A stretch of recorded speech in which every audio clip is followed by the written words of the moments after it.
Soy Samiah Hassan, de la Facultad de Filosofía y Letras de la Universidad Nacional de Cuyo, en Mendoza, Argentina. Y estamos comenzando ahora con el panel número 2 de Pedagogía de Géneros en Enseñanza de Lenguas. Nuestras participantes el día de hoy son la profesora María Estela Brisk, de Boston College en Estados Unidos, la profesora Cristiane Fuzer, de la Universidad Federal de Santa María en Brasil, Universidad de Brasil, and Gillian, University of the North in Colombia, and the professor Cecilia Colombi of the University of California. It's a pleasure to me and an honor being able to be here from Mendoza. That includes very esteemed colleagues from the systemic functional linguistic in different countries in Latin America. We're all Latin American, even when Maria and Cecilia are in the United States, their origins are Latin American. This transmission that is multimodal and from many places in Latin America starts in Mendoza. I'm going to tell you a little bit. We're starting with the summer heat in a week that's been pretty strange. We've had 36 Celsius degrees and 11 degrees and even a tremor this week. So from here, we are communicating with the rest of Latin America. This panel that is going to speak about genre pedagogy is going to explore systemic functional linguistic in different communities.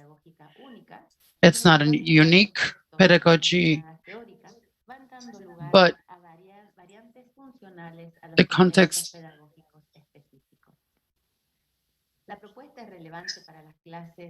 This proposal is relevant for first level or second level language, and also for different disciplines and subjects and different levels of learning and teaching. Many of us have explored genre pedagogy in systemic functional linguistic from the basis of Rother and Martin and many other colleagues and authors.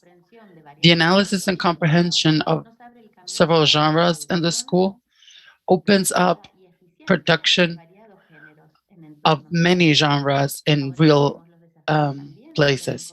Now we have the challenges of bringing multimodal texts and how to bring them to our students. A couple of questions that we can have to start off. What are the challenges that are even bigger to access the knowledge in many professions? Every participant on this panel, very esteemed in our Latin American community, are communicative in their mother tongues in different educative levels and in educators. Every panelist is going to have 20 minutes, and at the end of all of them, we're going to have a discussion between panelists and the community, where you will be able to contribute questions using the YouTube chat. Now we will have María Estela Brisk. Maria is professor in human development in Boston College in the United States. Welcome, Maria, with your exposition. Good morning. It's a pleasure to be here. I'm going to speak English because it's easier for me. I'm used to speaking about systemic in English, but you can ask me in Spanish. First of all, I want to thank Mariana and Laura for their invitation.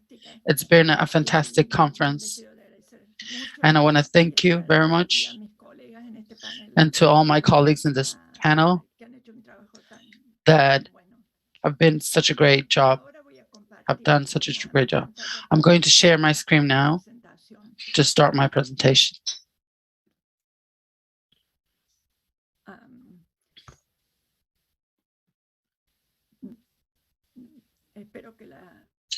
I hope that you can see it.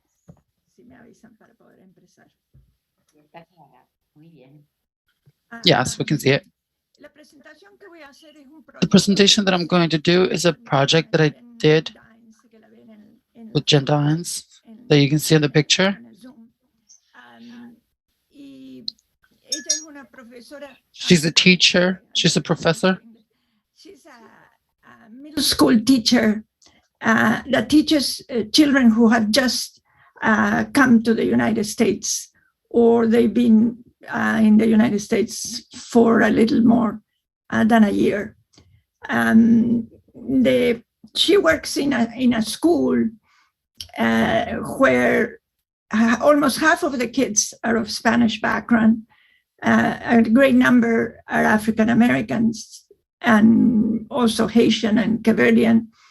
And then almost half of the children are beginners in English. Let me give you a background of how I came up with the decision to carry out this study. Jen asked me to help her create a unit on autobiography to teach her students who were beginners in English. So as we were planning the unit, she invited me to attend the project that the students were just finishing, which was a project with a museum in which the museum educator taught the kids how to observe and describe paintings. The museum educator was English speaking. Jen helped the students be able to write sentences about the paintings by teaching them a basic clause structure in English, like noun groups, verb groups, adverbials. And in the noun groups, she emphasized adjectives so that they could describe the paintings. At the end of this activity, they told the children, you can take the painting you had chosen and just do free writing. So this is what I attended, is the presentation of the results of the free writing. So let me show you. Now, the children wrote in English. So this is an example of what they wrote.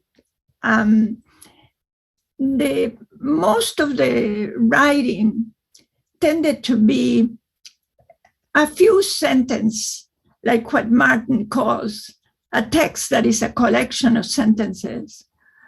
And they tended to be fully descriptive, very few of them, and more were descriptions of imaginary actions that the children thought were happening in the painting. Like 3 people, a woman and 2 men who went to the library wearing very elegant clothes, the man with a book and the woman staring him in the face. And that you see is the imagination, because they're actually just 3 people reading. So the children tended to use their imagination. What caught my attention was that one kid decided to write in Spanish. He saw this painting and wrote this piece. He was the only one who wrote in Spanish, and he always wrote in Spanish. Very bright kid. And so he wrote, un día como cualquier otro, una joven mujer.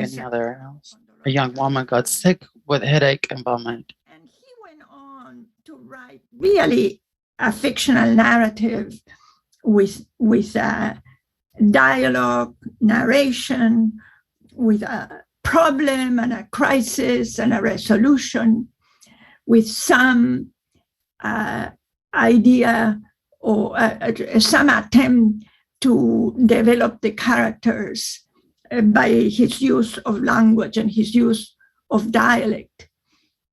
And that's what started me thinking, what happens when the kids write in different languages? Do they accomplish more the goal of the genre than when they're trying to write in the language that they are just learning. And so I asked the questions, what language they chose to write, both in that first project and then in the autobiography, which I followed in more detail. And then, is there a difference in the writing depending on the language they chose and depending on the context?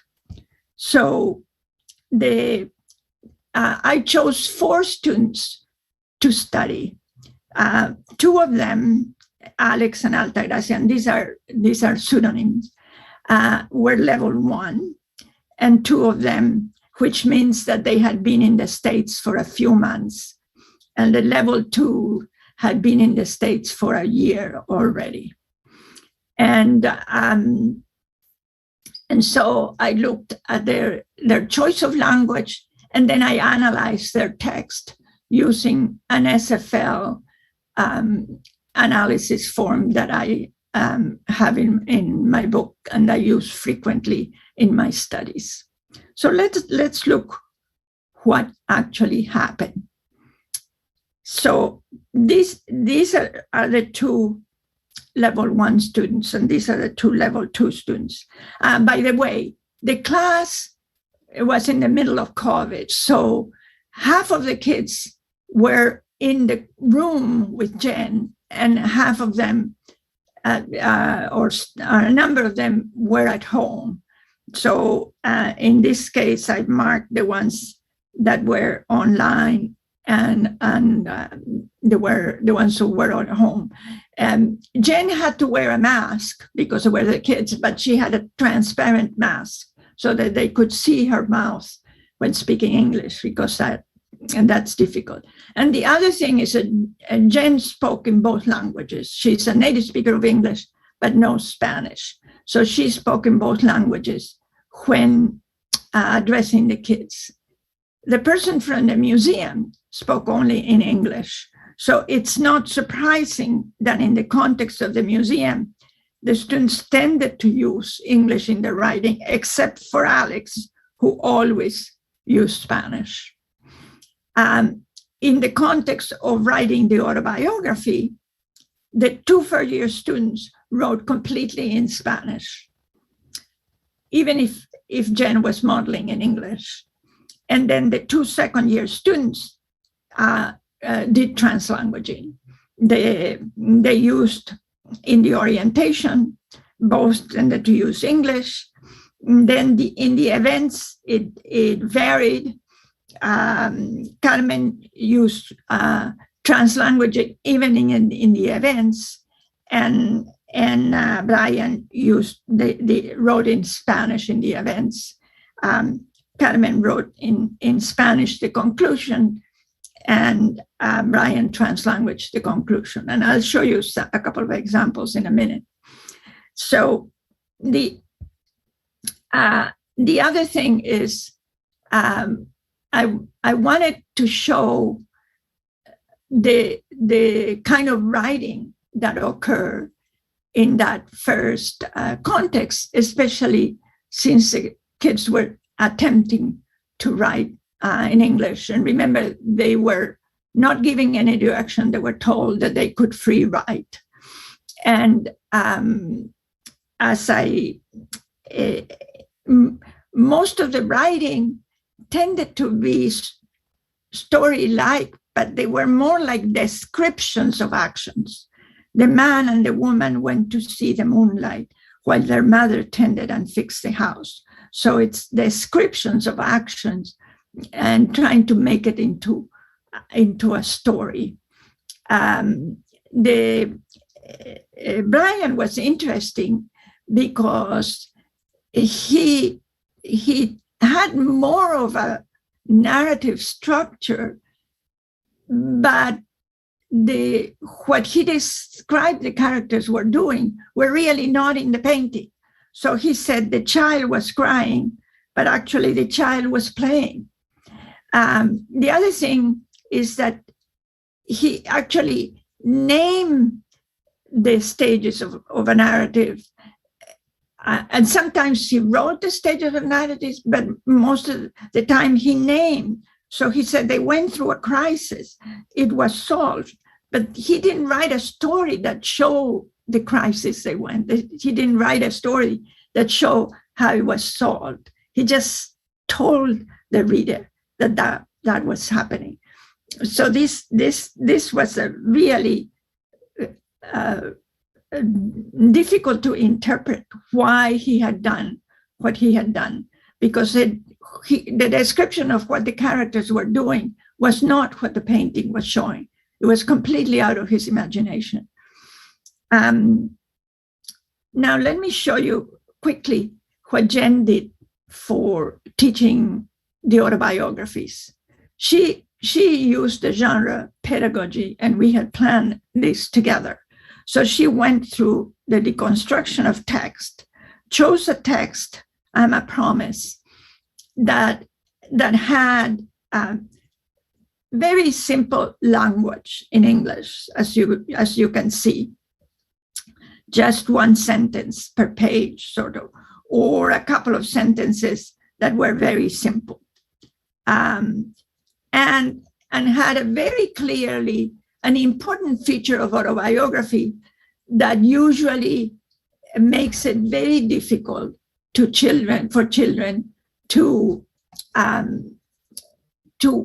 understand what to do, and that is the events that the author chooses for an autobiography are reflective of the identity of the author. So in this case, which is the autobiography of a Jamaican girl who became a world-class runner and went to the Olympics, all of the events related to running, including the very first event in which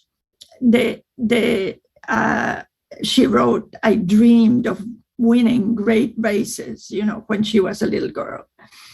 This is a very difficult concept for children because they are young and they don't have a sense of identity yet. While Jen did the deconstruction, at each step, she had the students relate to their own lives in order to start forming that notion of how you construct an autobiography, the stages, and how you tie them through this theme of your identity. Then she went, an autobiography is hard to do joint construction because only you know the topic. So what she did modeling. She had like a graphic organizer in which she wrote the different stages. So she first started by writing her orientation and then told the students to put in, she had given them also a graphic organizer. All of this was done in Drive since half of the people were at home. So everybody did their work in Google Drive. So she wrote her orientation, and then the kids made their first attempt at planning their orientation. Then she wrote the significance, in which you show that your identity has developed, and the kids wrote what they hope to become since they are still young. And then they wrote the series of events, including that first event in childhood that kind of started glinting or suggesting their identity. So they did it stage by stage. And again, and the children wrote in the language they chose. And when Jen wrote in English, but all of the explanations were in both languages. And the questions and these questions that she had in the planning were both in English and Spanish. She had one Portuguese speaker in the class who actually wrote in Portuguese, but then put it through the Google Translate, and it would come in English, come out in English, causing a little bit of strange writing. So let me show you a couple of examples. So this one is Carmen, the second level student. So the student who had been already a year. And you see she has an orientation that looks very much like Jen's, and it's all in English. Then her events are a mixture. This one is printed all in English. This one she starts in English and then goes on in Spanish, and it goes for a long time. This one starts in English and goes on in English, and the conclusion is completely in Spanish. She is the one student who truly understood the notion that you write it around the sense of identity. And so she, from the beginning, she talks about a girl who loves mechanics. And so all of her events are telling about how first as a child, when she tried to fix her bike, she understood that she like that. And then everything else is telling how she helped the father fix bikes and cars. The interesting thing is her conclusion, in which she writes all in Spanish.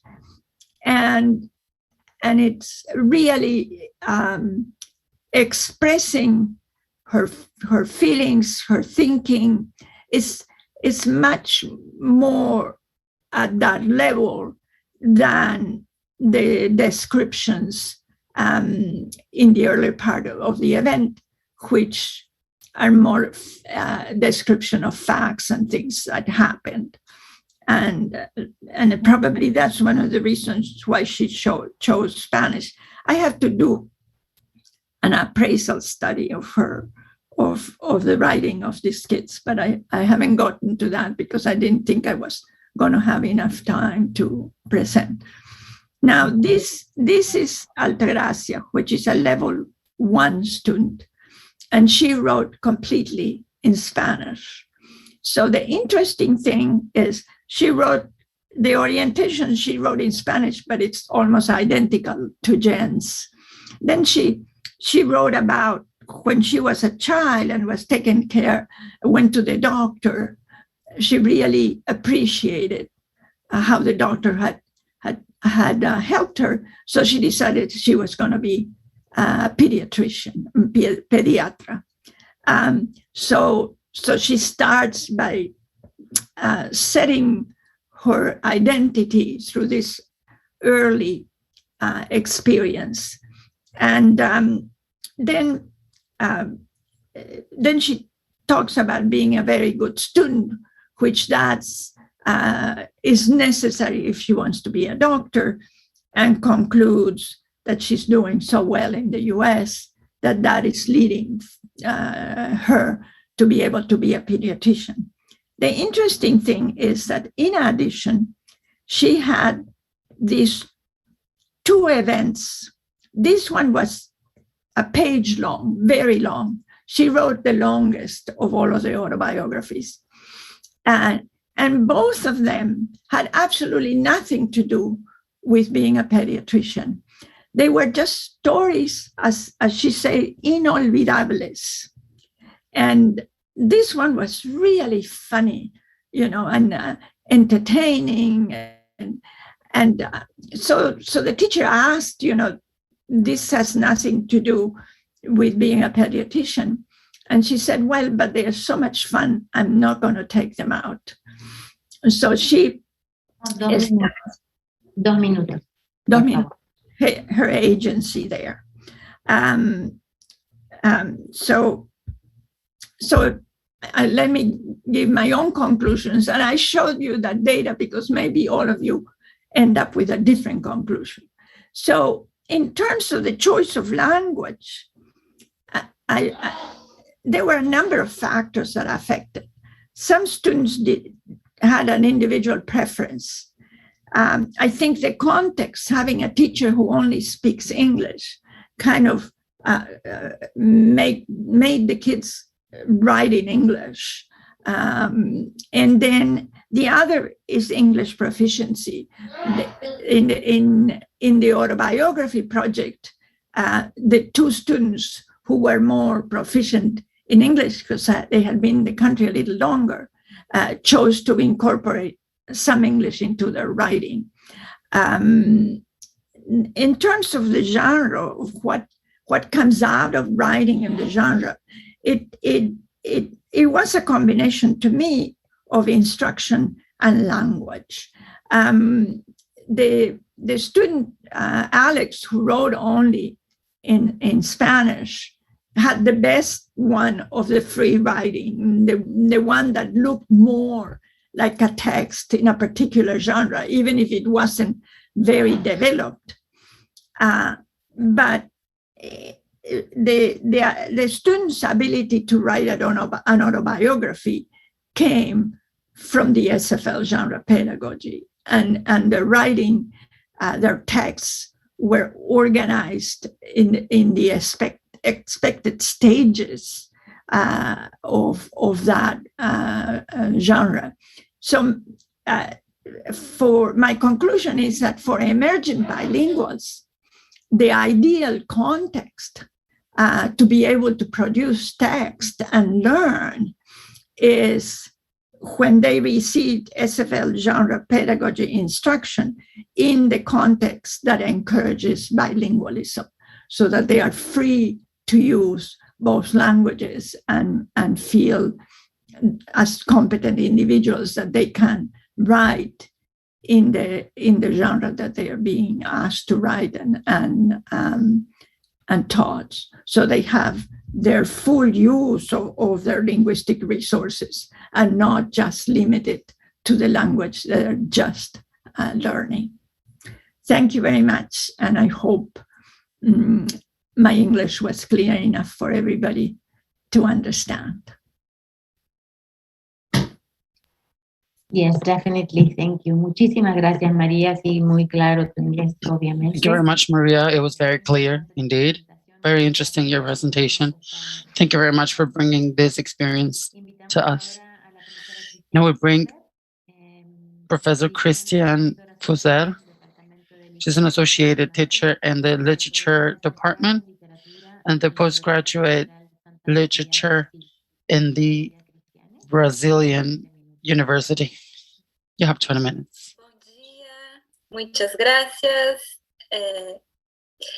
Eu vou compartilhar a minha tela.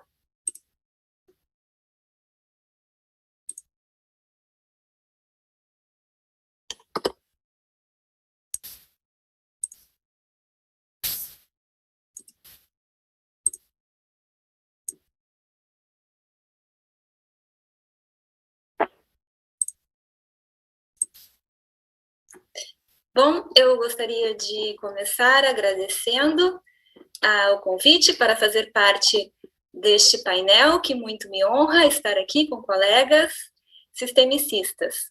Gostaria também de cumprimentar a comissão organizadora do evento, que está obtendo muito êxito nesta modalidade online do nosso Congresso da ALSFAL. Eu vou compartilhar um pouco sobre as experiências com a pedagogia de gêneros no contexto escolar brasileiro, por meio do projeto de extensão Ateliê de Textos, que venho coordenando há alguns anos aqui no sul do Brasil, no estado do Rio Grande do Sul, a Universidade Federal de Santa Maria, a qual estou vinculada, e eu costumo dizer que o nosso trabalho é um trabalho de formiguinhas, porque aos poucos vamos buscando descrever e analisar gêneros na perspectiva da linguística sistêmico-funcional e a usar as propostas de letramento da pedagogia de gêneros. Claro que não estou sozinha, há outros colegas aqui na instituição que também tem realizado trabalhos de pesquisa, ensino e extensão nessa perspectiva, como a professora Karen Santoro, aqui também da minha instituição, a professora Sara Cabral, que também tem orientado algumas pesquisas nessa ótica.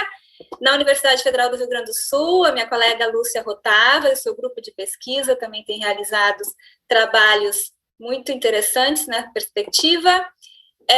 E no Brasil, há mais formiguinhas espalhadas, também buscando levar os princípios sistêmico-funcional e sua pedagogia para o ensino de leitura e escrita, como, por exemplo, o professor Orlando Vian Júnior, no seu grupo na Universidade Federal de São Paulo, né, que, assim como eu, também faz parte do grupo SAL, que tem sido um grupo que tem trabalhado bastante com a linguística sistêmico-funcional em diversos contextos. Na Universidade de Brasília, a professora Edna Muniza Silva, com seu grupo, também tem realizado muitas dissertações e teses. Na Universidade de Pernambuco, com a professora Maria do Rosário, com seus orientandas do Prof. Letras, também com belíssimos trabalhos junto às escolas básicas. Também há grupos trabalhando na Universidade Estadual do Ceará, na Universidade Federal de Tocantins. Então, estamos aos poucos no Brasil, nesse vasto território, buscando levar um pouco dos nossos trabalhos, as nossas adaptações e reflexões da pedagogia de gêneros. Com relação especificamente ao ateliê de textos, é um programa de extensão que promove oficinas de produção textual para estudantes dos anos finais da educação básica, utilizando princípios da linguística sistêmico-funcional e as estratégias da pedagogia de gêneros.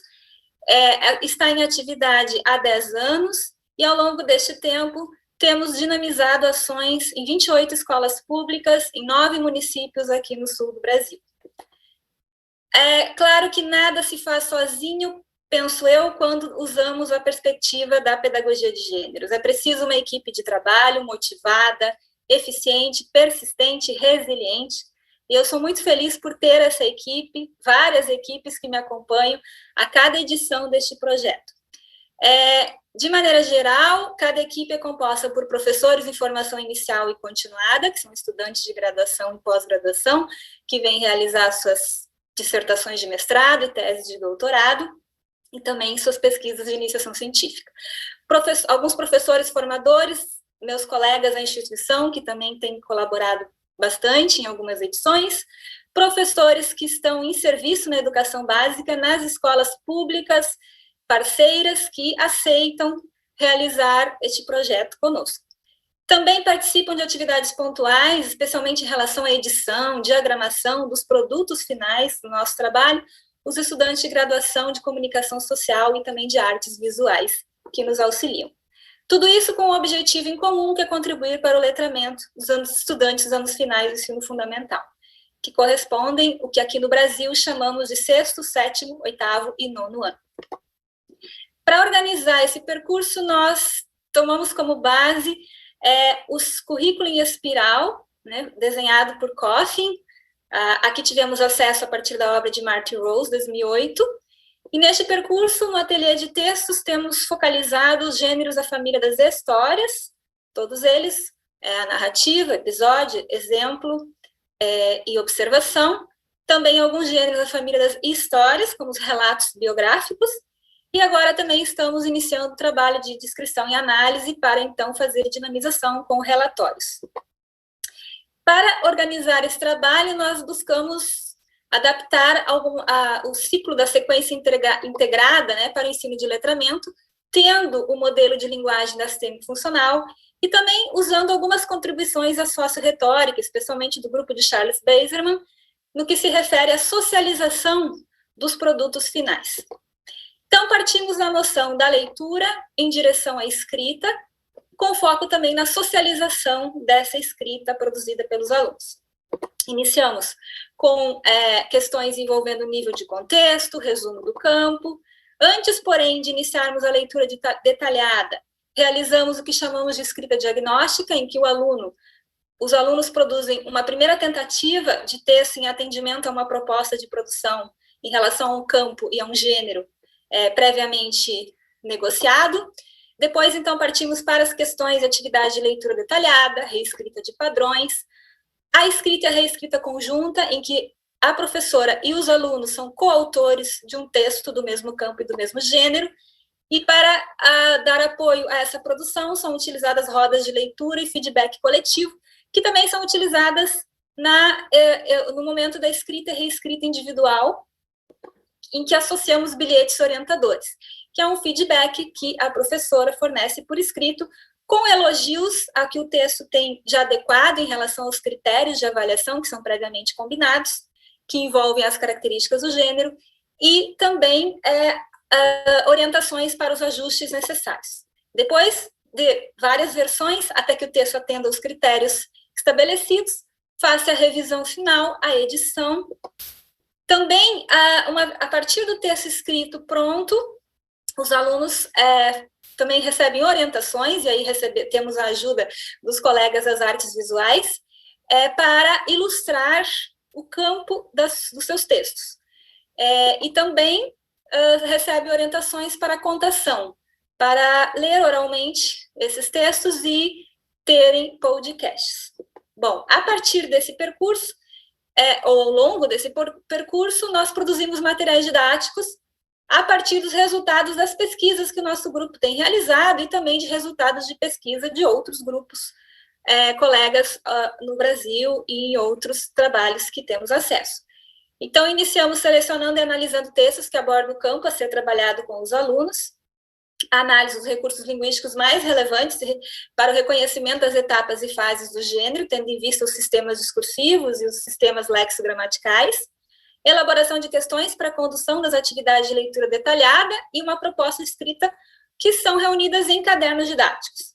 Até o momento, nós temos um caderno didático com atividade de leitura detalhada e proposta de produção de narrativas, também temos uma cartilha sobre relato biográfico, multimodal, também trabalhamos em 2020 com observação comentada, uma cartilha que está em fase de avaliação final para publicação, e neste momento exatamente estamos testando as questões de leitura detalhada que elaboramos para o trabalho com o gênero exemplo.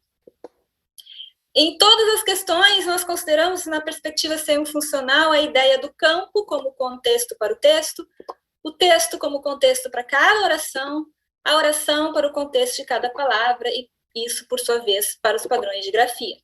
Eu trouxe aqui alguns exemplos de questões em um dos cadernos didáticos, que foi dinamizado em 2020 na modalidade remota. O caderno didático se tornou muito importante na adaptação das atividades para o ambiente virtual, uma vez que não tínhamos o contato presencial com os alunos. Aqui nós temos um exemplo em que as variáveis do contexto, elementos das variáveis do contexto são exploradas na questão a partir do destaque dado ao título do texto e as informações da fonte de publicação. Então, observamos alguns aspectos do campo, a responsabilidade pelo texto, quem são os leitores em potencial e o meio de veiculação. O formato das questões que utilizamos são variados, pode ser de verdadeiro ou falso, de múltipla escolha. Aqui temos um exemplo de associação de colunas, em que focalizamos uma das relações taxonômicas do sistema discursivo de ideação, a relação todo-parte, uma vez que estávamos trabalhando com o gênero observação comentada, que focaliza a descrição, neste caso, de um local, o local aqui o próprio aluno vive, sobre o qual deveria comentar e avaliar o que considerava como potencial turístico na sua região, e então isso foi explorado nessa relação. Outro exemplo aqui de uma questão em que exploramos funções de transitividade, entre vários aspectos em relação às atividades e descrição do campo. Aqui exploramos o potencial de uso dos processos verbais e circunstâncias de conformidade para introduzir outras vozes na observação comentada. E assim várias questões, cada questão pontuando algum aspecto do sistema de avaliatividade, em relação também a questões do sistema de identificação para a coesão, a retomada de referentes no texto, e, enfim, vamos considerando os resultados das análises de vários textos, que servem para instanciar o propósito da observação comentada, e assim esse processo, essa dinâmica se repete com cada gênero que optamos por trabalhar com os alunos. Outro aspecto que consideramos muito importante são os critérios de avaliação, que são previamente elaborados e compartilhados com os alunos, que ao mesmo tempo serve para o professor avaliar a aprendizagem dos recursos linguísticos e das etapas do gênero, e assim ele pode elaborar com mais segurança os bilhetes orientadores, e também para o próprio aluno fazer o checklist no momento das reescritas. Um exemplo de planilha de critérios de avaliação que elaboramos para observação comentada. Aqui eu destaco alguns elementos que sinalizam os sistemas previstos na sistêmica funcional, né, como a questão do campo em relação ao gênero escolhido, as etapas de gênero, que são previamente descritas e analisadas nos textos, aspectos da ideação, a avaliatividade, a identificação com a coesão e as convenções de escrita. Sempre considerando o que o texto atendeu, não atendeu ou atendeu parcialmente. Outro exemplo é uma planilha de critérios para avaliação de relatos biográficos, que foi elaborada na pesquisa da Nidene Sequin, recentemente defendida, e que também considera esses princípios da linguística semifuncional para avaliar a aprendizagem dos aspectos linguísticos do gênero nos textos dos alunos. Então, a partir disso, esses critérios de avaliação vão nortear os feedbacks, tanto os feedbacks orais, coletivos, individuais e escritos por meio dos bilhetes orientadores, para apoiar os alunos em suas reescritas, tendo como meta atender aos critérios do gênero.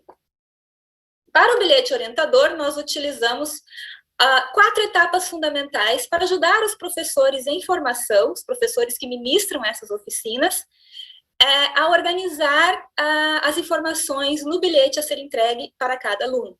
Essas 4 etapas, que temos ao longo do tempo testado e aprimorado a cada dinamização, envolvem reações de leitor, elogios à produção, orientações e incentivo à reescrita. Cada uma dessas etapas pode se constituir de fases que o professor pode utilizar conforme a interação, conforme a situação. Né? É sempre importante, eu sempre destaco a importância do primeiro contato com o texto do aluno envolver algum tipo de reação emocional, de alguma relação de opinião do professor como leitor desse texto, não necessariamente já como avaliador. Depois, reconhecer o que o texto tem de bom, de positivo e de adequado aos critérios estabelecidos. E, por fim, a parte mais, claro, detalhada do bilhete orientador são as orientações, perguntas, comandos que vão ajudar o aluno a refletir sobre o texto e a fazer os ajustes necessários. E, por fim, o incentivo à reescrita, expectativas para a próxima versão, até que o texto atenda aos critérios combinados. Depois do texto escrito estar, então, em sua versão final, ainda passamos pelo processo de ilustração, com a ajuda, como eu disse, de colegas das artes visuais, muitas vezes professores das escolas parceiras, ou também com a colaboração de colegas do curso de artes visuais da UFSM. Os alunos recebem orientações para desenhar, ilustrar aspectos do campo representado em seus textos. E também recebem orientações com técnicas de contação para leitura oral um pouco mais dinâmica, com recursos para gravação de áudios e assim ter podcasts dos seus textos. Aqui trouxe exemplos de algumas ilustrações realizadas pelos alunos que representam, como eu disse, alguns aspectos do campo representado em seus textos. E, por fim, a socialização ocorre por meio dos produtos que são lançados com confraternização e sessão de autógrafos, quando podíamos ter encontros presenciais. Durante a pandemia, essa socialização teve de ser feita à distância por meio de plataformas digitais. Aqui alguns dos e-books e livros que já foram lançados, cada um focalizando um gênero de texto, e cada um deles, para existirem, passaram por todas aquelas etapas representadas na escada, que eu mostrei antes. Em 2020, tudo isso teve de ser adaptado para o ambiente remoto, para o ambiente virtual, e um dos produtos disso foi um e-book, então passamos a usar o formato e-book, e também a leitura oral desses textos produzidos pelos próprios alunos autores, na voz dos próprios alunos autores no canal de podcasts que estão disponíveis na rede. Eu elenquei aqui algumas adaptações no ambiente remoto que percebemos com a ajuda da equipe deste ano, muito eficientemente, muito atenta, me ajudaram a elaborar, a resumir as adaptações que foram necessárias. As aulas presenciais na escola tiveram de ser substituídas pelos encontros síncronos no Google Meet, como temos feito, né, todos nós, e atividades assíncronas no Google Classroom. Foi muito importante o uso de slides com os destaques para as marcas linguísticas relevantes dos textos e animações, uma vez que nós não tínhamos mais a possibilidade de os alunos, né, no próprio caderno didático, no próprio texto, fazer as marcações com canetas, com marcadores coloridos. Então, a solução foi compartilhar a tela com os slides e, junto com os alunos, o professor ia destacando os elementos linguísticos no texto. O caderno didático que antes entregávamos impresso, desta vez precisou ser em e-book. Foi necessária fazer a transposição das questões da leitura detalhada do caderno didático no Google Formulário, para que agilizasse, né, a possibilidade dos alunos entregar as suas respostas para o professor poder fazer a avaliação, e com isso foi possível gerar relatórios que auxiliaram o professor na avaliação da aprendizagem, ao verificar quais questões os alunos mais acertaram, quais erraram, e depois poder comentar nos encontros síncronos e tirar as dúvidas. O Google Documentos foi muitíssimo importante para o trabalho de escrita e reescrita conjunta, que foi realizada sincronicamente no Google Meet, e para isso foi fundamental a assistência de um monitor para mediar as interações com os alunos que se manifestavam no chat, porque é muito comum os alunos não quererem falar no microfone, preferem o chat. Então, a importância de ter um monitor para poder repassar para o professor que está lá no Google Documentos, digitando as chuvas de ideias dos alunos e contribuindo para a construção do texto. A escrita e as reescritas individuais, que no presencial eram realizadas durante a aula pelos alunos, e o professor estava junto para prestar assistência e tirar as dúvidas, isso não foi possível, então tiveram de ser realizadas assincronicamente com um prazo mais curto para entrega pelo Google Classroom. O atendimento acontecia pelo WhatsApp, fora, né, do horário do encontro síncrono ao longo da semana, o que possibilitou um contato muito maior e frequente com os alunos, além das mensagens no Google Classroom. Além disso, os alunos que apresentavam um pouco mais de dificuldades para compreender as orientações do bilhete, para compreender os critérios de avaliação e receber mais sugestões e apoio para poder reescrever, também recebiam um atendimento individual no Google Meet com agendamento. E, por fim, a sessão de lançamento, que teve de ser virtual, sem a possibilidade daquele momento que nós chamamos de tietagem, em que os alunos dão autógrafos e se sentem, né, autores da sua produção, e uma confraternização com o que a gente chama aqui de coquetel para os convidados desses autores. Não foi possível, não está sendo possível isso ainda, mas acredito que em breve poderemos retornar a esse momento que para os alunos é o ápice de todo o processo vivenciado. E eu gostaria de finalizar a minha participação nesse painel, nessa etapa, né, de apresentação, com a homenagem do ateliê de textos a todos os profissionais que heroicamente têm se desdobrado para enfrentar tantos desafios nesses tempos pandêmicos. E a homenagem não poderia ser melhor do que a produção de alunos.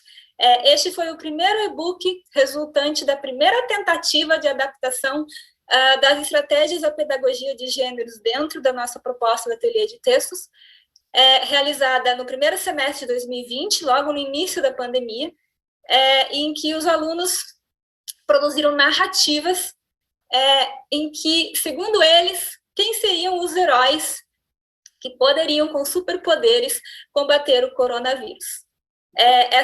Esse e-book está disponível e as histórias contadas na voz dos alunos autores também estão disponíveis no canal de podcast. Eu agradeço muito e fico à disposição. Muito obrigada. Muchas gracias, muchas gracias. Thank you very much. Cristiane. Timing was perfect. Thank you very much. Very interesting, the proposal. Great professionals in your university. Next, we will have the presentation of the teacher Gillian Moss. Gillian is a teacher and an investigator in the North University of Barranquilla in Colombia. So we invite you to start your presentation, Gillian. Thank you very much, Samiah. Thank you very much to Laura and Mariana for the invitation about this panel that is so interesting. I'm going to share my screen.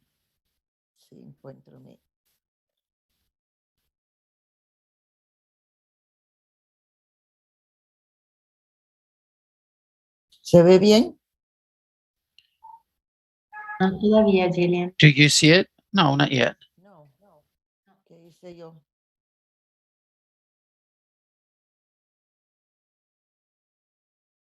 Que cerré algo que no debí cerrar.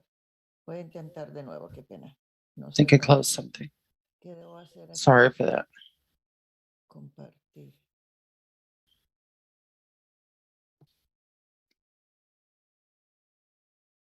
¿Ahora sí?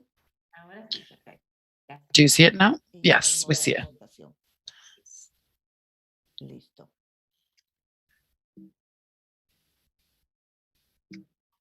Anda, pero ahora no me adelanta la... Ah, ya. Sí, ahí Ya. estaban. Sí. Listo. Mi tema hoy entonces es... The subject that I'm going to be talking today is the genre pedagogy in the Caribbean, Colombia Caribbean, and adaptation in the pandemic times.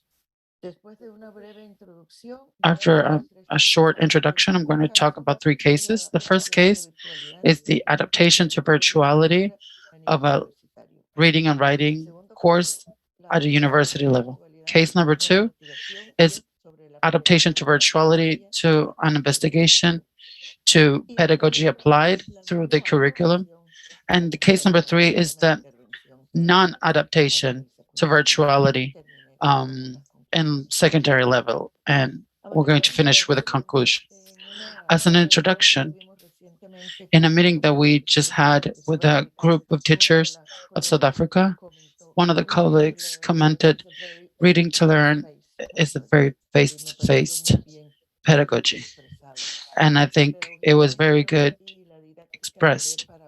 Genre pedagogy and didactic to learn depend between direct interaction between teacher and student, and the scaffolding that the teacher uses. In the pandemic, of course, we had to use virtuality, and that presents special challenges to have that scaffolding. So we have questions such as, how can we reproduce the interaction through technology? What type of modification and adaptations need to be done? How much resource access and spaces in flux? Are institutions prepared? Are teachers and students prepared for the change? And what are the strategies and tools that can be used to face the challenges? So I'm going to try to look at the 3 cases, how the teachers faced those challenges. Case 1 is in the University of the North, where I worked many years. The teacher is Teresa Benitez, who led the implementation of genre pedagogy in the university. It's a course, a communicative competence course about academic reading and writing for first semester students on every career in the university. What are the difficulties that she found? First of all, resource-wise, connectivity. The platforms that the university uses for remote classes are very heavy, and not every student have enough connectivity. You need a very good connectivity. I forgot to explain, I'm sorry. The University of the North is a private university whose student come in their majority from very wealthy families. However, in the recent years, have been more opportunities about scholarships, especially from the government. And right now, we have more students that come from at least favored classes. Also, because of the same, some students had not the software or the hardware that it was required, like printers to have it printed, or they didn't have the Adobe version that allowed to use it. In terms of didactics, teacher found that there was motivation issues. We've spoken about this week in the Congress. The fact that we cannot see the student's face, not knowing how they are reacting, affects the interaction a great deal and the motivation. The deconstruction stages are usually pretty centered, and the teacher become pretty monotonous in this type of interaction, because we're not in the classroom. Teacher is not among students taking a look at what they're doing and interacting with them. So this is lost in virtuality. So what are the strategies and tools that the teacher used? First of all, she recorded the classes for those students that could not be there in the synchronic activity. After that, for the introduction of language notion and contextualization stages, she used Pear Deck. That's the tool that allows to interact with students in real time, and the interactions can be saved. This is an example where the teacher asks, how much did you learn about the consulted resources, on how well prepared you feel? And students can immediately answer, and the teacher sees the answer. Another example is, what did you learn about language and its importance? Please complete the mental map, and the students can complete it, and the teacher can see feedback and immediate feedback. Another example is, make the connection. What word can connect these two concepts, culture and situation?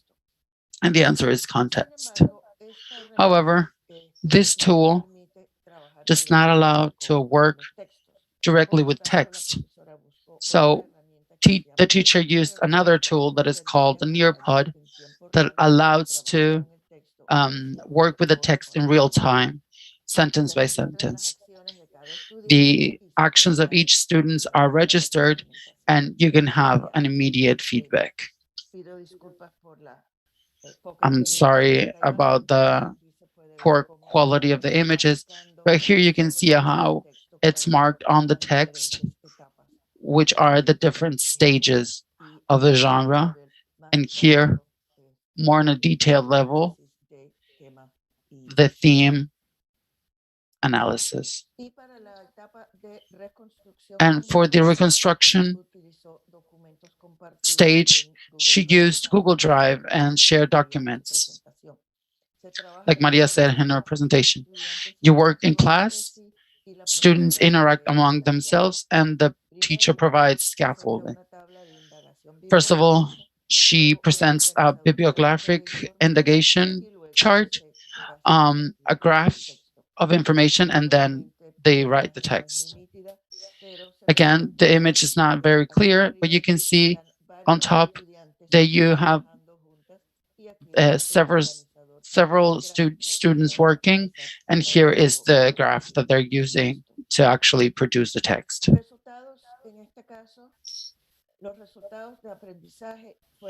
The results are pretty satisfactory, but the teacher was exhausted.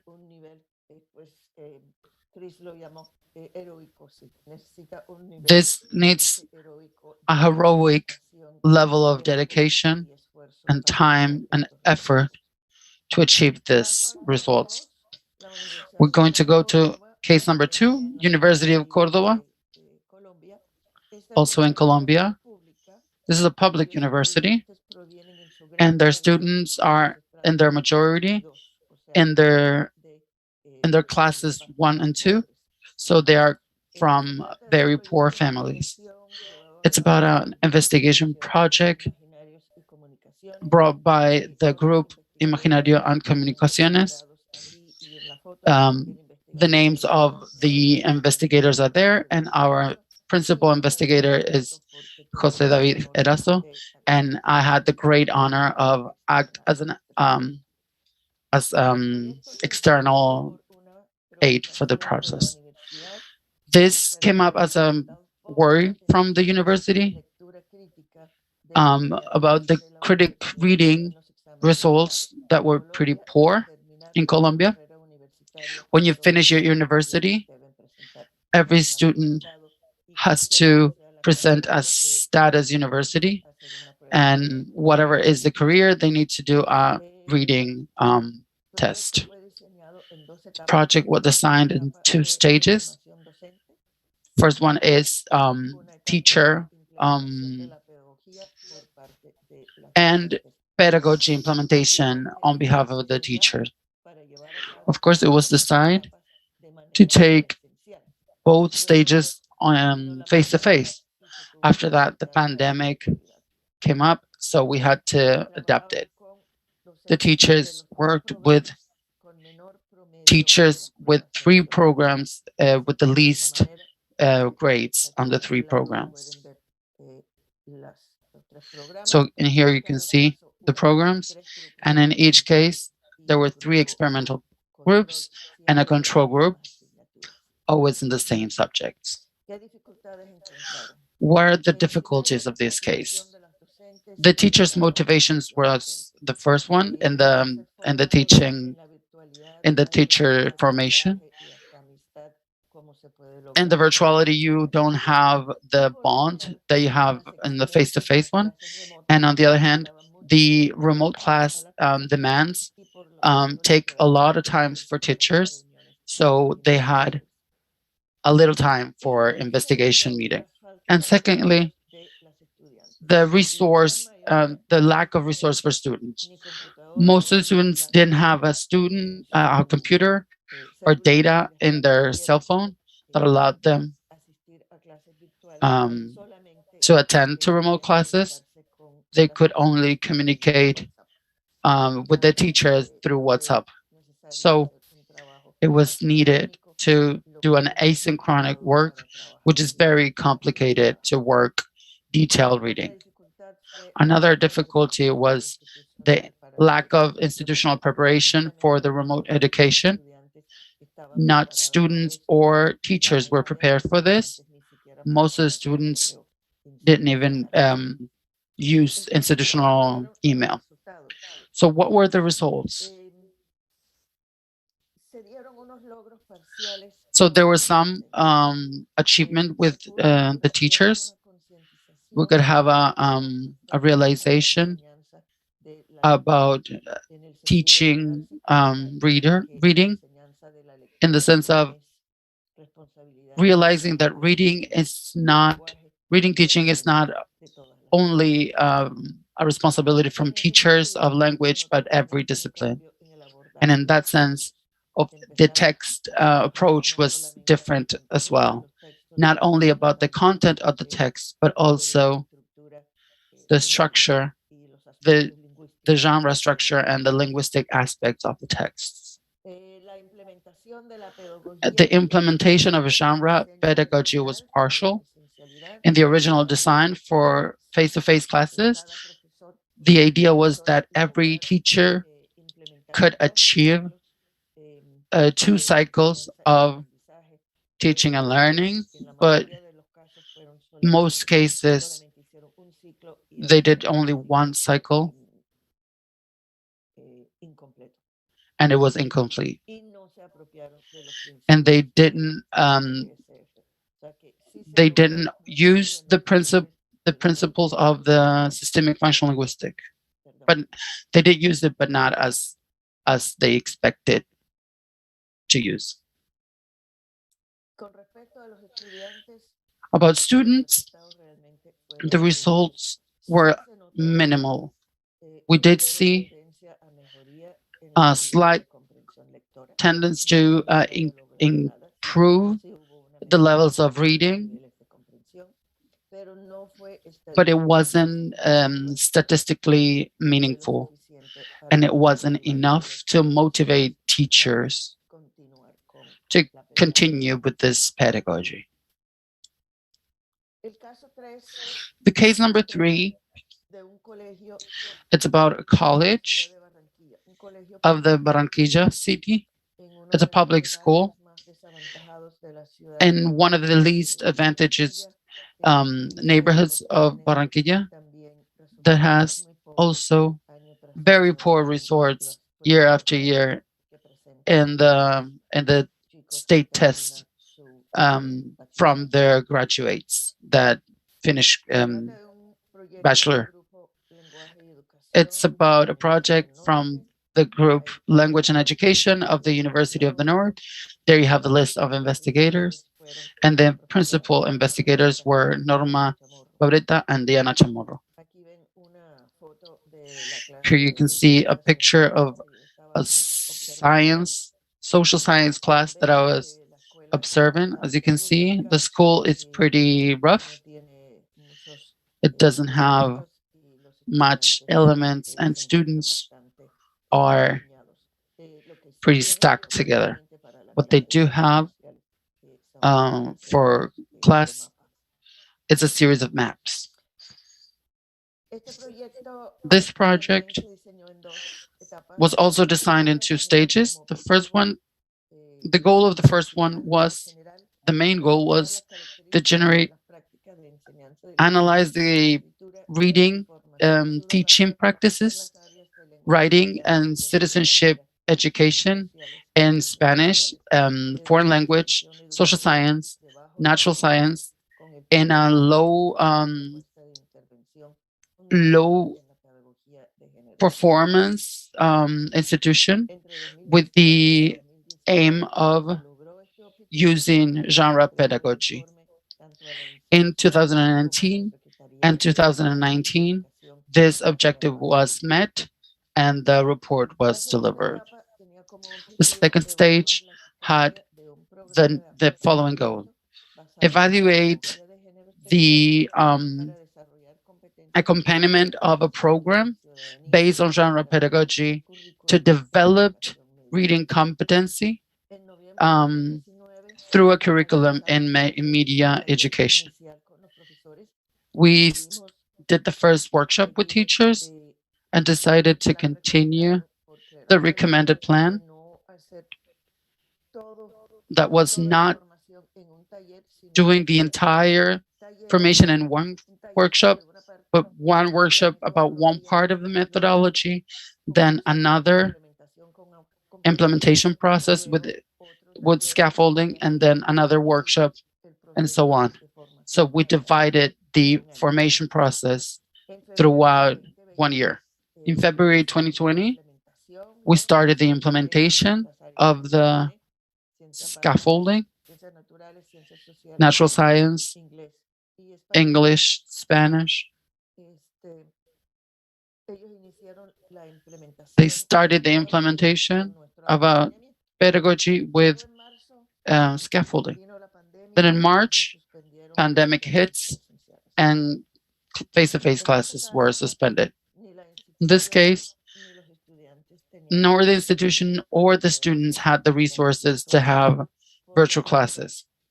So we had to send them paper guide to their students' houses so they could develop those works at home. But these students don't have support at home to do these activities. So therefore, it's been almost 2 years of lost study. What are the conclusions that I pulled from this work? First of all, genre pedagogy is a methodology that depends on personal interaction. It's very hard to adapt to virtuality.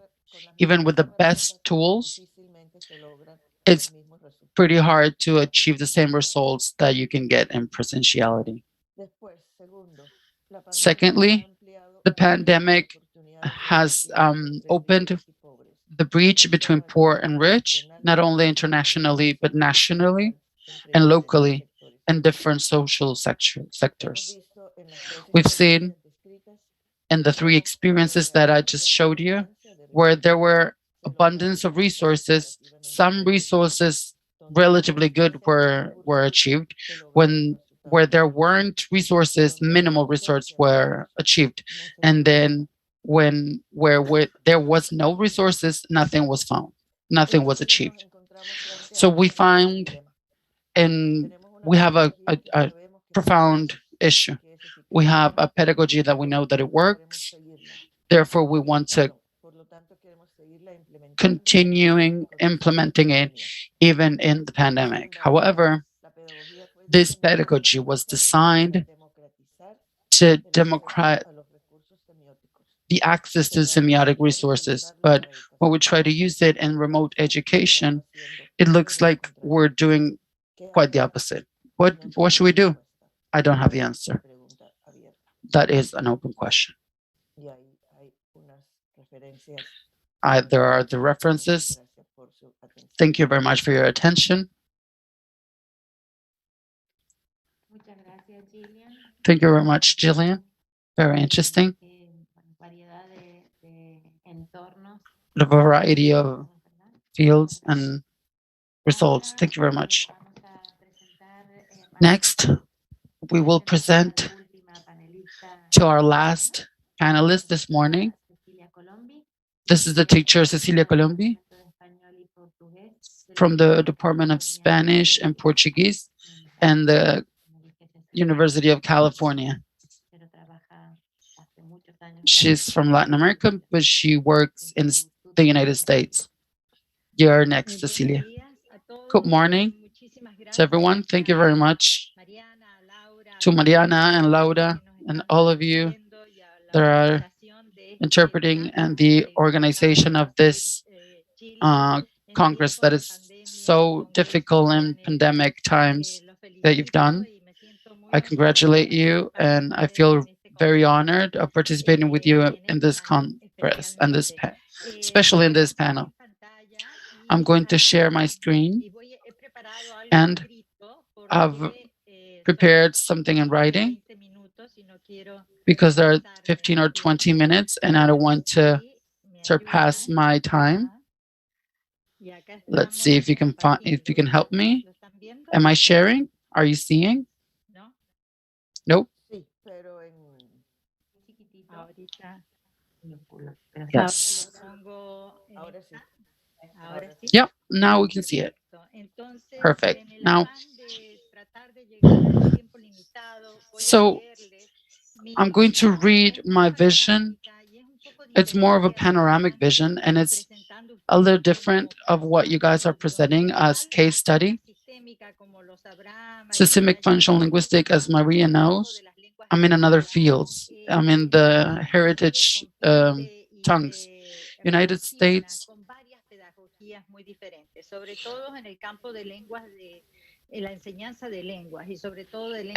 the language teaching, especially in inherited tongues. It's more of a loner job.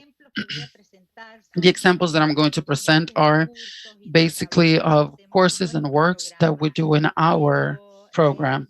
But as I said, it's going to be more in a panoramic view. Acquisition and inherited tongues in the United States have grown in the last decades, bringing new knowledge about the nature and how the inherited tongues are used in a variety of contexts. Spanish occupies a special place, as we all know, because we have access to this knowledge. We are totally communicated with this new networks, but after the last census, the Latin community in the United States are approximately 19% of the population. That means that it's very different to what we consider other languages that are inherited, that are somehow with least usage possibility. In California, Spanish is the minority majority tongue. So almost 40% of the population comes or has connection with people that are considered from a culture where Spanish is used. To give you an example, I think that I just pulled it from the Sacramento airport when we flew again after the pandemic, and we see that Spanish occupies a privileged place. If you see the images, totally equivalent of what the English is. So the same image is represented on this. It's adapted. It's not a translation about keeping the social distance. So it looks like Spanish has a public space. But we're going to talk a little bit about what it is, the definition of inherited tongue. Well, definition are people that grew up in a place that Spanish is spoken, but this definition is a little bit limited because the speakers represent an enormous diversity. Linguistic can vary from the students that just come to the United States, like the example of Maria, that are monolingual, and those that are actually been here in the United States or that grew up here that have not been schooled in Spanish. So we do need a definition that is wider, like the Polinsky and what is to have an inherited tongue. Contextual value like identity, family, and cultural connection that don't refer only to linguistic competence. It's very interesting to say that because in spite of the great number that speak Spanish, we still have discrimination to any other language that is not English in the United States. And of course, we have very contradictory ideology. For instance, these quotes that have not changed from Gloria Saldúa are still relevant nowadays, especially in the language teaching, which is very specific as far as Spanish. So I would like to present how the systemic functional linguistic can interact with these other pedagogies.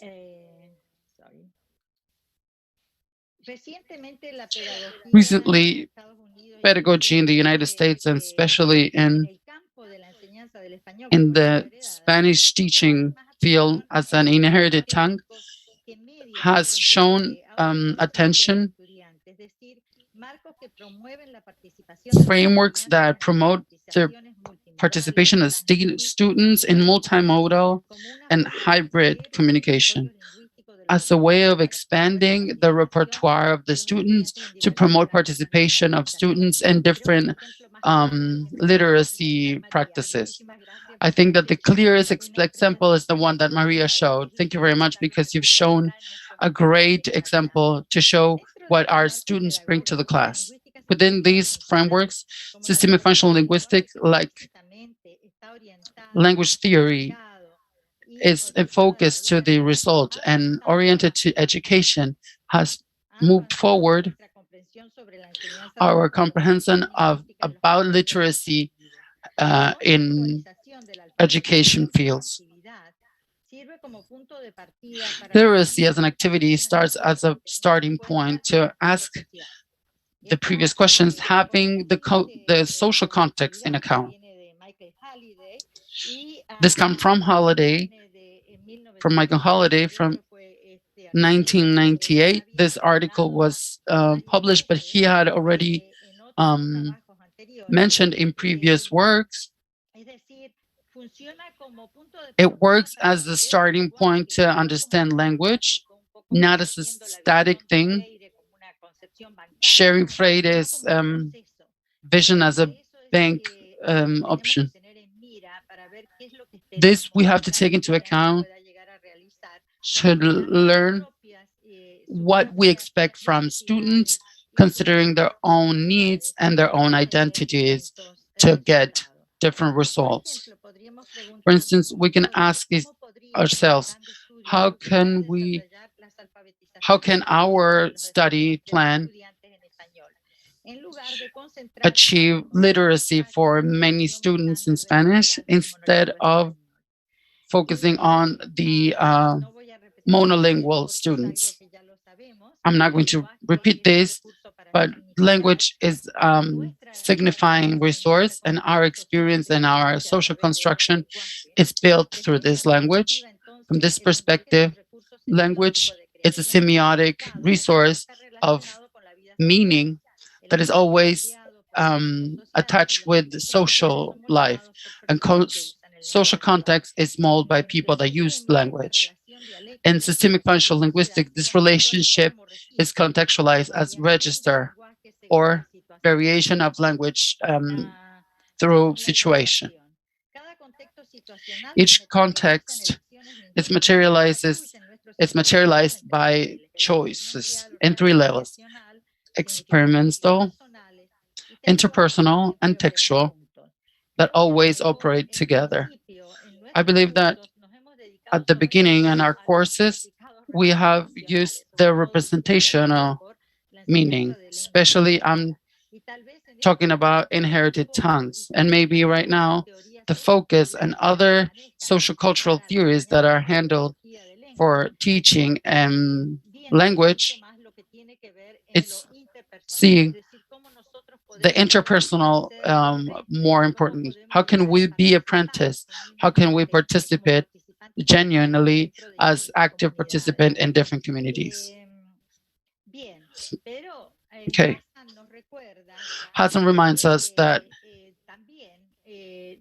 also the registers that we are going to develop depend a little on the opportunities that we've had of participation and being exposed to these registers. As a result of developing in most of our students, they inherited tongues in informal contexts, and they haven't used Spanish in academic situations generally. So we need to build pertinence to an academic or professional community. In spite of this act, they are least prepared to satisfy the linguistic demands.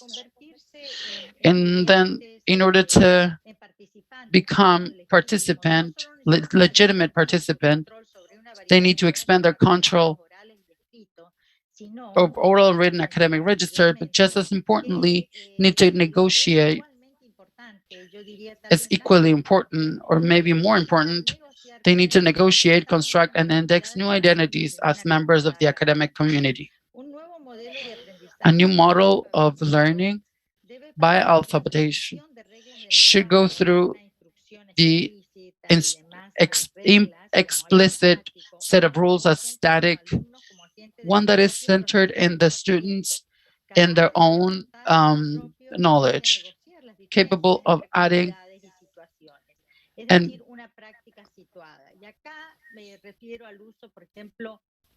here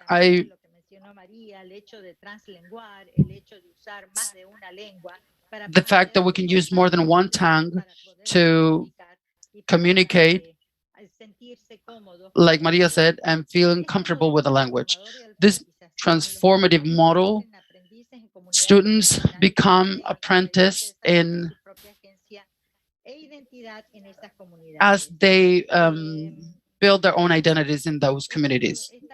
That means this pedagogy searches to develop the consciousness and the competence of students in the use and signification of language and the social context, and in other words, it chases the conscience and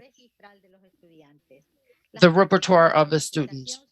The literacy practices are fundamentally used practice in society, and that includes like these practices that are socially positioned and how language is the main resource to learn the practice.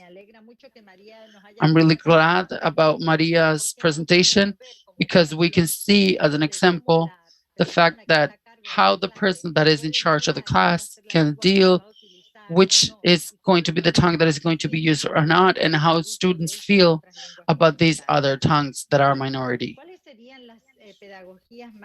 Which would be the most effective pedagogy? I'm going to show you some examples. Social functional linguists help us to detach from the right or wrong binary, or standard language or non-standard language. From an SFL perspective, and I'm quoting Hassan again, developing the knowledge and the comprehension of the context and developing the control of the linguistic resources that build that comprehension are essentially the same. So right now, I would like to show you which are the issues that we have, and maybe which one is the most challenging of them all, which would be the last one. How can we, after we speak about diversity in our language and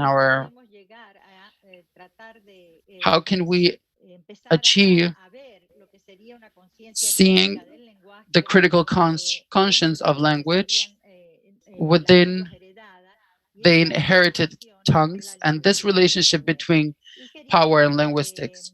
And I wanted to show you how can we approximate this idea of developing these three levels of recognizing production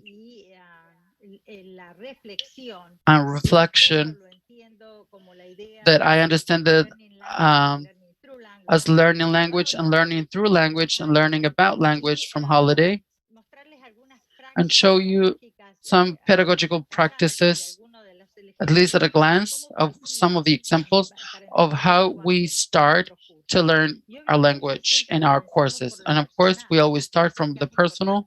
I think this is important to validate the register that our students bring to the class, what's known, what's familiar, and then we developed the registers and the genres that would be more abstract. So we start from the registers that are known, and we are going to achieve the least congruent ones. The idea of it has been very functional, the continuum of the language, to not establish a division between reading and writing. It's always been privileged in the institutions, the idea of writing, how to write and how to read. It looks like the talking isn't very important. So I think the systemic functional linguistics, in this sense, it helps to understand that we actually, it is a continuum and we need both. How do we do it? We do it recognizing and showing how both texts in this case, or fragments of this text, have their function in different contexts, in different social contexts, and the importance of both contexts. I always tell something that one of my students of inherited tongues told me in one of her cases, that she would speak with her cousins in chat, and in one specific moment she was doing this experiment, she would start speaking in Spanish. So they would start playing with her, and they would say, oh, right now that you're learning Spanish, you don't feel like you belong. So there's very important to keep on having these oral registers and using them. So within our classes, we would do thematic units that go from the narrations, which is the most congruent, to achieve an argumentative essay or an editorial in this case. And students, this is more than one lesson. This is probably a trimester. Students are doing exactly the same in the contrary sense. From autobiography and their own experience, and then they construct different reviews and essays and argumentative essays. So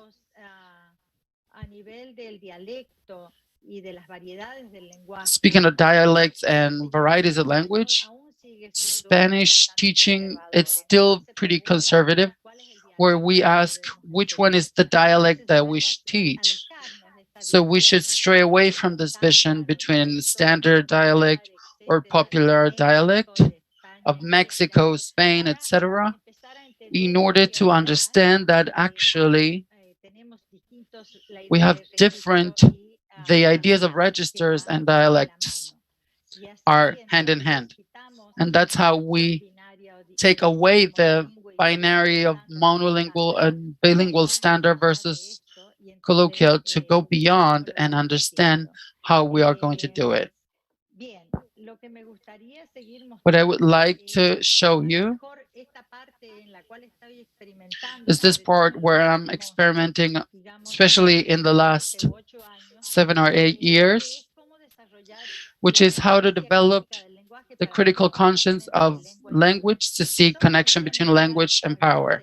And I'm only going to show you some examples, but I would like to explain it a little bit.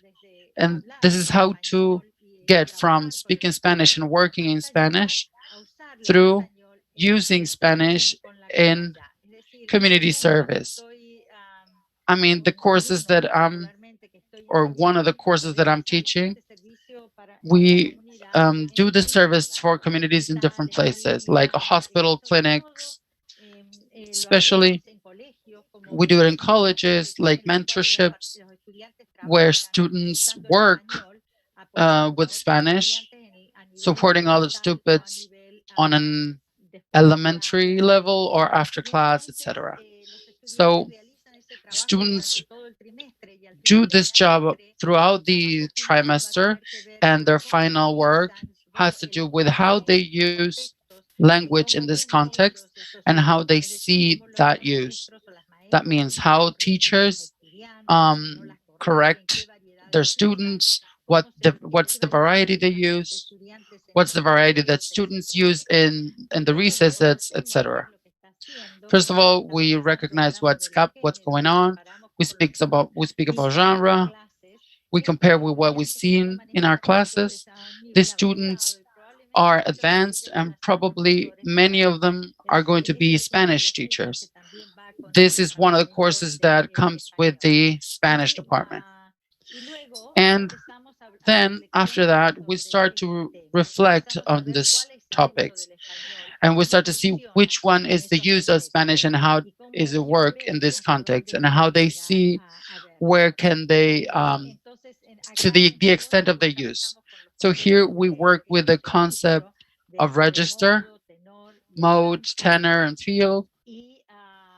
And with this, I think I have finished. I hope I didn't surpass my time. I think that the vision that I would like to read to you,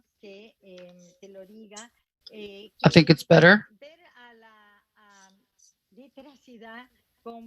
Literacy, seeing literacy as a process, as an activity, it changes our perspective totally.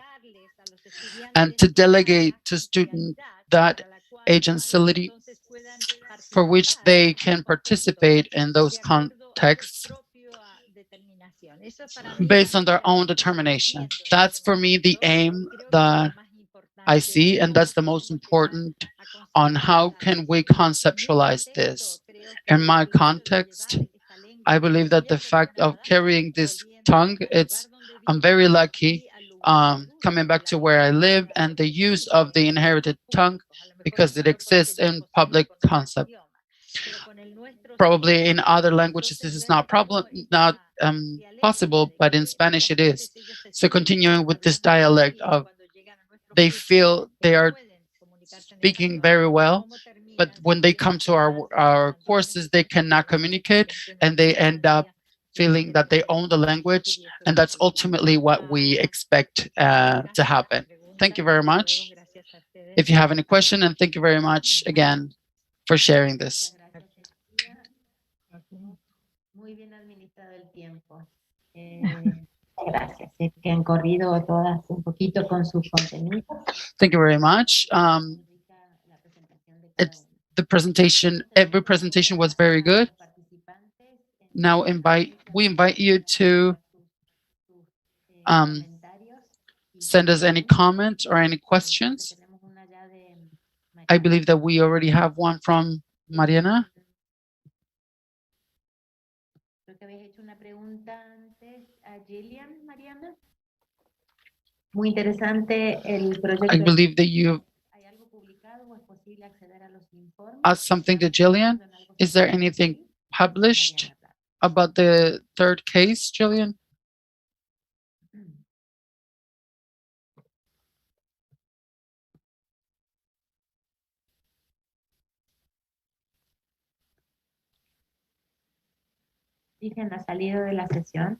Gillian has left the session. Yeah, she's not here.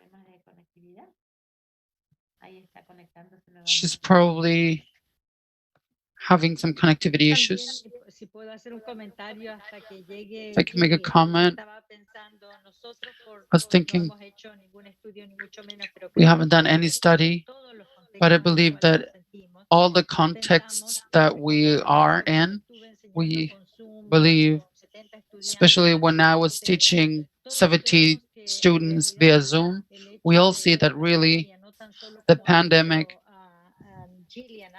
not only as Gillian said, separated the gap between the people that have access and those that don't have access, but in my case, in a public university, but also we've seen that it hasn't been productive. So we're thinking that maybe a little bit of the content could have been developed, but the interpersonal and the learning part that helps us with the socialization. In my case, my observation, it hasn't worked.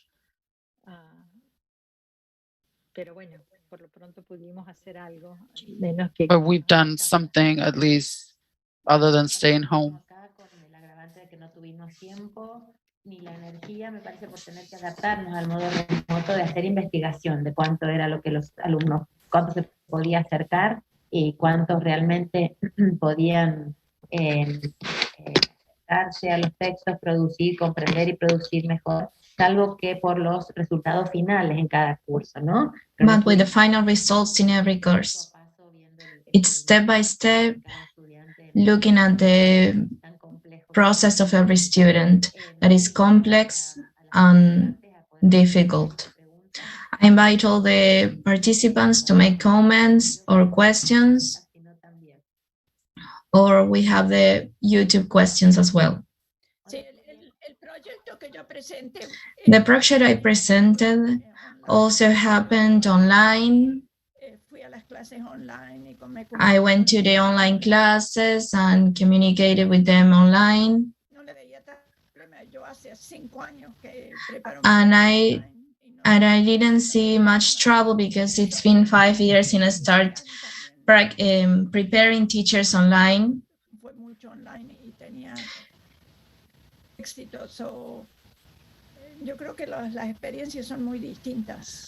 Every experience is different, I think, and it's difficult to make a generalization.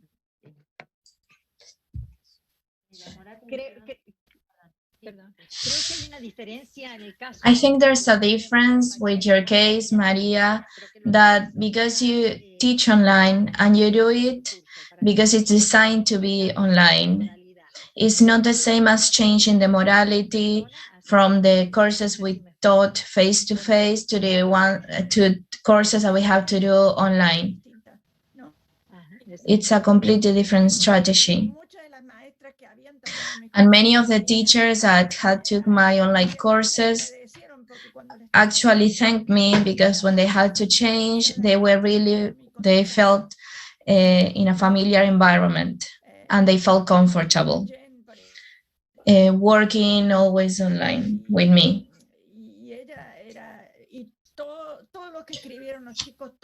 Everything that was written by the children was online as well, because despite some of them were in the class, because some of them were in their houses, everything had to be online.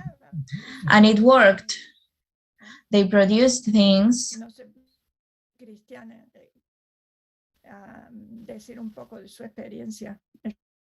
I don't know if Cristiane wants to say something about her experience. O projeto que nós desenvolvemos, as atividades acontecem ao longo de um semestre com alunos que participam voluntariamente do projeto em atividades que ocorrem no contraturno. Então, como não são... o processo ele não é desenvolvido dentro das aulas regulares da disciplina do currículo escolar, eu acredito que as adaptações são um pouco mais difíceis, como o Gillian mencionou. Quando a gente consegue reunir um grupo de alunos dentro de um projeto que tem uma meta específica, sem haver um compromisso com os conteúdos curriculares de uma disciplina, no caso aqui no Brasil, como a disciplina de língua portuguesa, a língua materna, que nós fizemos nosso trabalho na língua materna, eu acredito ser bem mais desafiador. E mesmo no nosso caso, que tivemos esse trabalho no contraturno das aulas regulares, a gente enfrentava, sim, enfrentamos dificuldades de conexão, né, a motivação dos alunos, e a própria adaptação do professor em formação, do graduando do curso de letras, que também está se adaptando, né, a esta modalidade. Mas o que observamos ao longo deste tempo, em termos de aprendizagem, é que, tanto na modalidade presencial, quanto na modalidade remota, os resultados no processo de escrita e reescrita, eu não vejo muitas diferenças quando o aluno se engaja, quando ele participa de todas as etapas do processo e das estratégias. Não consigo, até o momento, ver assim, muita diferença, porque o resultado nos textos escritos são pertinentes, até porque nós só publicamos os textos que os alunos de fato conseguem instanciar o gênero e atender aos critérios. Então, eu acredito que é muito importante essa questão que a Gillian levanta da democratização desse processo, né? Eu acho que isso independe da metodologia, porque no ambiente remoto os desafios são diversos, inúmeros, e depende de termos um trabalho muito articulado, né, e termos o apoio da equipe, da instituição, da escola, né, que estamos trabalhando e dos envolvidos. Eu acho que muito mais do que o método ser bem-sucedido ou não, são os seres humanos que estão ali conduzindo esse processo, tem que persistir, tem que acreditar, tem que estudar. Eu acredito que a resiliência do professor e o engajamento dos alunos são um ingrediente fundamental para que o processo dê certo, independente de ser presencial ou online, pelo que eu tenho observado. Ahí veo que Mariana hizo una pregunta. I see that Mariana made a question. Wonderful, Cristiane. Mariana made a question about connecting with community, and it made me remember I had a I have a teacher that is doing genre pedagogy with first grade, and she told me that online working gave her a great connection with the parents as they were really young, the children. She trained the parents and was in constant touch with them. And she had great results. And now that they are in face-to-face form, that connection with the parents from last year is lost. That experience can also vary. Thank you, Maria. Gillian, you're raising your hand. Yes, I'm sorry because I missed the last part of Cecilia's presentation and the first part of the debate because the light in my house went down and I'm connecting through my phone. I wanted to say that I agree with what Chris says about compromise from teachers, students as an essential thing for success in this pedagogy, being it virtual or face-to-face. But I also want to come back to my point about resources. The success of virtual teaching depends a lot of the resources one has. When one has a situation when one student lives in a house where the two parents, between the three of them, they only have one phone and they have classes using that and they don't have Wi-Fi, it's really difficult. About the project I told you about, Córdoba University, the school in university, the teachers themselves gave them money to have data in their phones, and they were so poor that they couldn't do it by themselves. In the third case I presented, and that happened in many schools, state schools, at least here in the north of Colombia, mostly in the poor sides of the city and in the rural parts. The institution said, no, we don't have the resources, the families don't have the resources. We are going to send guides, paper guides. We were going to start a similar project in 2 rural schools at the south of the department. And we had made the first contacts with the schools and with the teachers, and we were ready to start, but we couldn't because the schools said they weren't in conditions to do so. It depends a lot in the resources everyone has. I insist that the pandemic has made the bridge bigger between those who have and those who don't have around the world. Thank you, Gillian. I think it also depends on the institutions. At Boston, in many of the places I work in, there are poor neighborhoods, but the district distributed computers to every house, so the institution helped, and that helps as well. And the teachers brought packs of papers that they could use as of the construction text, and they took them to every student's house. Yes, I think these are realities that are completely different. Some of them were institutional intentions, but most of them were individual efforts from teachers that got close to children that couldn't connect or communicate in any way. This gap was bigger and was bigger the gap between the access to information and to achieving this democratization of knowledge. Democracy among knowledge and learning. A lot that Cecilia mentioned, where she prepared future professionals, is also related to this, the same way as the language is related.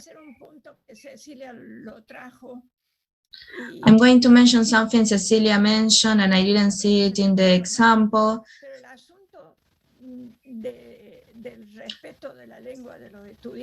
The respect of the language, the respect that everyone has for the language of the students is extremely important. Jen's class is supposed to have only level 1 students, but both students from level 2 asked to be with Jen because she used both languages. The teacher of language, the level 2, doesn't use both languages. And even Brian, that it was really tried not to go to school until he was in class with Jen. This is something to take into consideration when teaching the second language, how we treat and how we approach the language of our students. And in the case of heritage languages that you work, Cecilia, with, it happens with the varieties. And I have seen studies of Spanish teachers that deny students to talk in their own dialect, and students leave class as a result. This is a serious problem, a serious issue, and that we should take it in consideration to help students move forward. Yes, it seems that it's not like this, but sometimes there is a lot of diversity on how this is presented and what is the variety and more. This is ruled by the textbooks because these are the ones that give privilege to one of the varieties and not the others, and say that, well, this you can say it in this language, but it's best if you don't. So they are making, they are giving it a value. And that's how everything starts. It has changed, but in my experience, that is quite long, it's a difficult change to implement. Accepting diversity,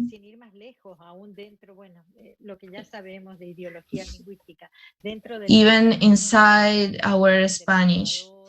Children that come from different countries where they use vocé, they don't use this with other Spanish speakers.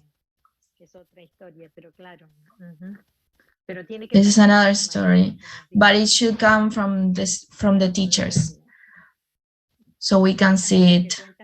Interesting what you tell about Jen and the students themselves wanting to be taught by her. This is great, and it's really good that children have this opportunity and decision. I see one question in the chat.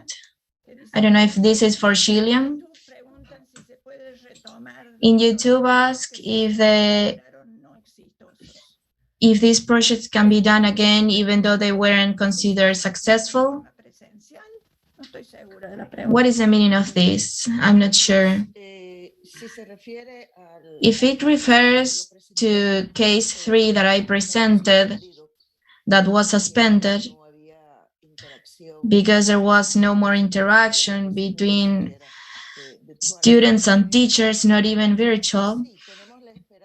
Yes, we have the hope of, we are hopeful that we can start again with this experience. The schools are going back to being face-to-face, and they alternate. In some days some students go and some days other students go. If next year they go back, so then yes, I wish we can go back to the project in the school Despertar del Sur and start the project in those two schools I mentioned. In the case of the school, I think we don't have to go back to the beginning, because the diagnosis and the proposal is made, but I think that probably we should repeat the first workshop that we did, because we did it almost 2 years ago, and they won't have it fresh, the teachers. So we should start from that point, from the first workshop, and start again with the workshop and implementing the project, following them and helping them. I wish it's possible, because going back to democratization,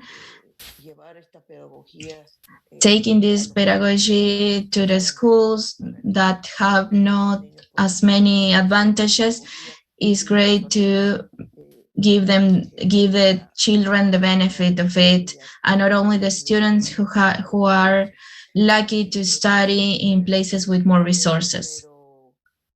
I hope we can. In the case of those 3 schools, it depends of going back to face-to-face school, and also that teachers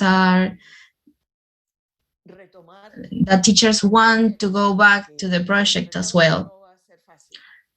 Going back is not going to be easy after 2 years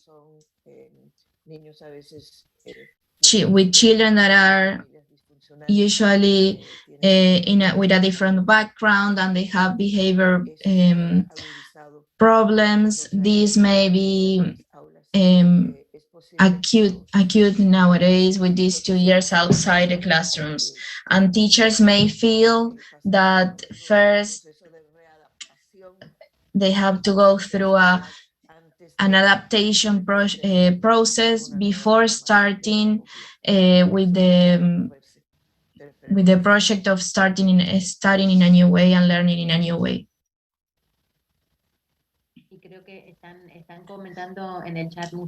They are commenting in the chat. This you mentioned about Spanish with as a stigma, the social differences, and how we are limited to use Spanish in certain contexts. Cecilia says that she sees the same in her courses, and that linguistics is the difference. Mariana says, thank you, everybody. Very interesting your projects. It's very hopeful to see these different proposals. I hope that you can go on with these projects that you started.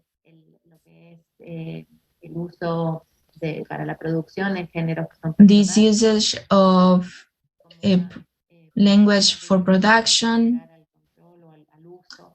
and the ability to control and use in a more open social way these languages.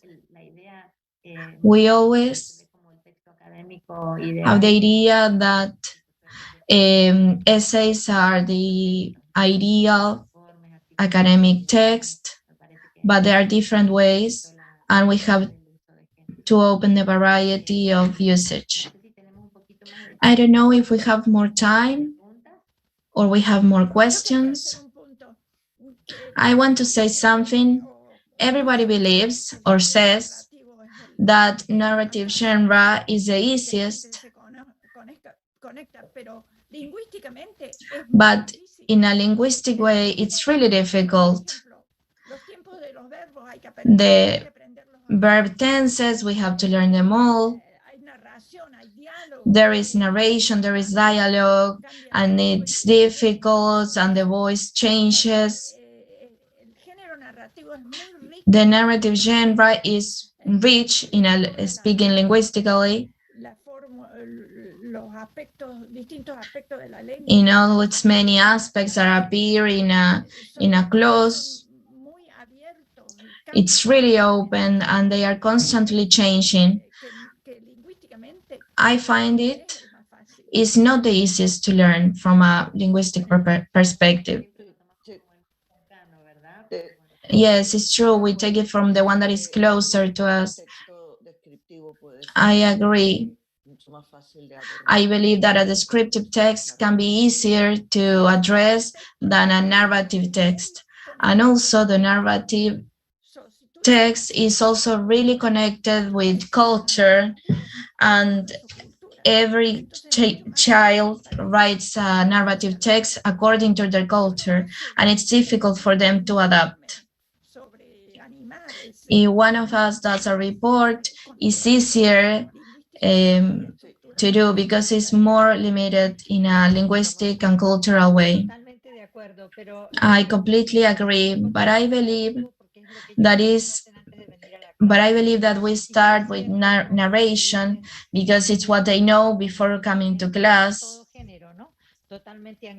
I agree with you, Maria, that is something that is really connected with their cultural context, but it's something that they know before going to kindergarten. They can talk about their experiences and when they were playing in the street. And this idea of narrating and writing is something that they already have, is something familiar for them, and that's why we start with that. I believe that we have to close because Mariana is telling us so. There are other meetings happening right now and we have to leave. Thank you very much to the panelists, to the assistants. Thank you, every of you, for accepting being here. Thank you for the organizers, for Mariana. And again, we invite you to keep participating in the different activities. Now we have simultaneous talks, and the last panel is at 6 p.m. I thank you all again, and congrats.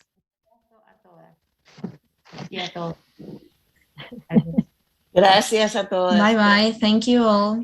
Saludos, un abrazo.